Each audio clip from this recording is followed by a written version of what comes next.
Bismillahirrahmanirrahim. Assalamu alaikum warahmatullahi wabarakatuh. What is Taqwa?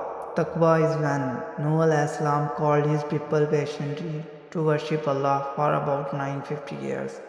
Taqwa is when Ibrahim alayhi salam went to sacrifice his own son for the sake of Allah.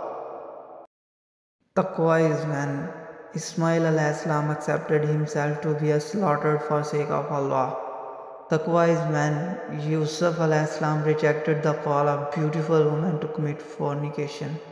Taqwa is when Musa and Harun alayhi salam bravely called the dictator Pharaoh to worship Allah.